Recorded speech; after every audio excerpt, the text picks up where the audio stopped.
কত কিছু স্বপ্ন দেখি আমরা, এটা করব ওটা করব, কাছের মানুষদের গর্ব হব, পরিবারের মুখে হাসির কারণ হব, নিন্দুকদের সামনে মাথা উঁচু করে বলবো হ্যাঁ আমি করে দেখিয়েছি।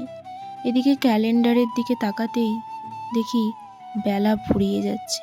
দেখতে দেখতে কেটে গেল 20, 22, 24, 25 সাল। শুধু সাপেক্ষে জানা হয়ে গেল পৃথিবীর নিয়ম অনিয়মগুলো। শুধু বদলাতে পারিনি রোজ দেখে আসা সেই পৃষ্ঠা, যে পৃষ্ঠা একবার বদলাতে পারলে পরের পৃষ্ঠায় লেখা আছে দুর্দিন থেকে চোখ সরাও, সুদিন তোমার পাশে।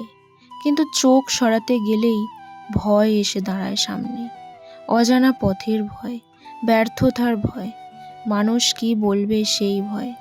স্বপ্নগুলো বুকের ভেতরেই রয়ে যায়, বাস্তবের মাটিতে পা রাখতে পারে না। প্রতিদিন নিজেকে বলি কাল থেকে শুরু করব। কাল যেন অদৃশ্য প্রতিশ্রুতি, যা কখনো আজ হয়ে ওঠে না।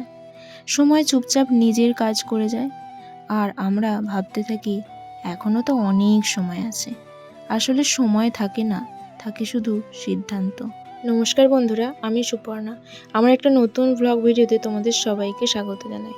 আমি কি কথাগুলো ভুল বললাম নাকি ঠিক বললাম তোমরা অবশ্যই কমেন্ট করে জানিও। কিন্তু আজকের মতো এইটুকুই, আবার দেখাবে নতুন একটা ভিডিওর সাথে।